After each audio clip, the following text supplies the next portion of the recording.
All right, welcome back. And this is interesting. Dan Innis is a former state senator from the Seacoast area and a congressional candidate, but he also teaches business over at University of New Hampshire. But you're here on another note, Freedom Project USA, and you and I were talking during the break, defend liberty and free market principles, hold our leaders accountable, and train the next generation. Tell us what Free Project USA is all about. What we're about is ensuring that the American public, the voting public, is hearing both sides of the story. And the project has its roots in the Washington, D.C. area. And what they've done is identify certain states that are kind of purple, maybe starting to lean blue, where we can have an impact by ensuring that more information is available to voters on the issues. So when you look at New Hampshire, for example, we have 4 Democrats in Congress. We have a democratically controlled House and Senate at the state level. And necessarily, the media is covering the Democratic view of the issues.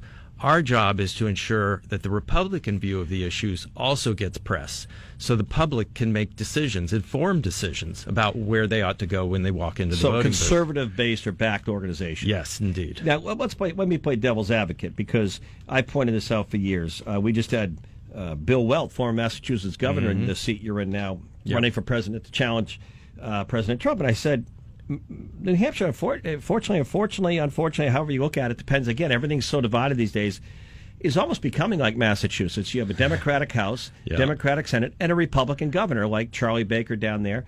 Maybe Governor Sununu's not totally politically aligned Charlie Baker, but you know the picture. Yeah, I do. And a lot of people say it's more people moving into the state, but it's also the game of politics. You have an election, win or lose. That's right. And a lot of people are unhappy. President Trump won. A lot of people are unhappy. Democrats in New Hampshire took back the House and Senate. But you know what? Fair's fair. Or is it? Well, fair can be fair. But I think, when I look at the House and the Senate here in New Hampshire, I think this is temporary. You can't impose or try to impose a 13% increase in a state budget. Who in the world, who's listening right now, who can afford a 13% increase in anything that they're doing? I don't know very many people. And the worst part of it is, they're funding things that require ongoing funding using one-time money. It's like saying, well, we have $50,000 in our bank account. We can afford the mortgage for 2 years.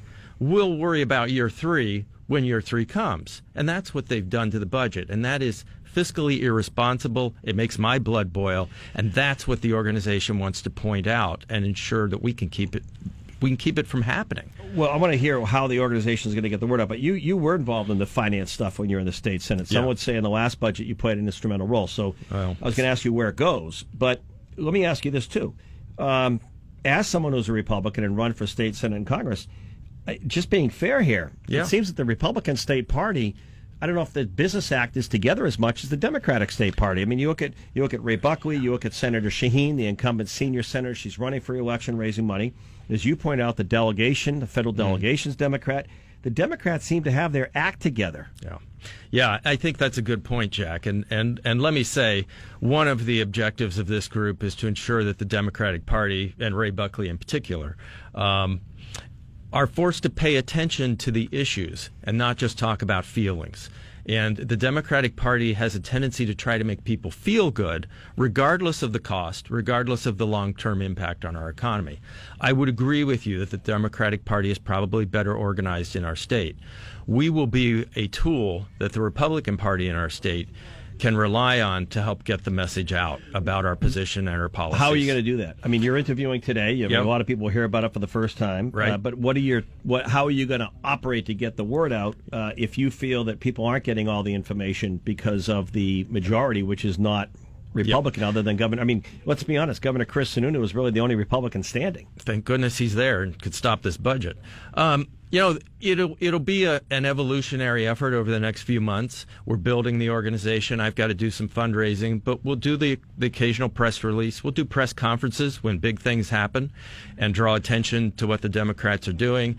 And eventually you'll see op-eds and other things coming from me or from others who may be involved in the group. We're going to to operate this with some good support behind us, both from D.C. and here locally. And I think as we get closer to the fall and people start paying attention, we're going to become a much more visible group. This is our launch week. So we've got a lot of work to do, a lot ahead of us.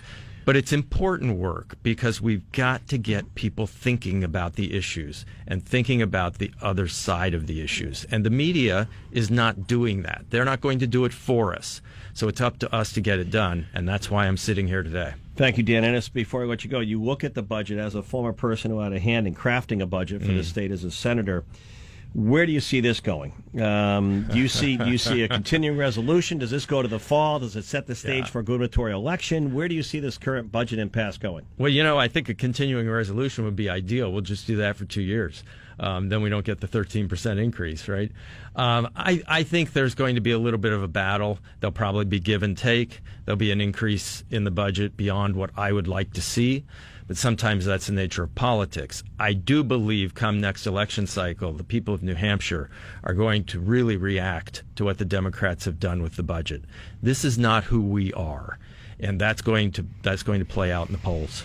Yeah. What about nationally? This group, Freedom Project USA, is out of Washington, but what about nationally? It's Democrats and Republicans and President Trump seem to have no regard on balancing a budget or deficit and debt. None whatsoever. And I think an important point to be made here is we're not going to go after only Democrats. When Republicans misbehave and do things that are anti-free market, we'll call that out.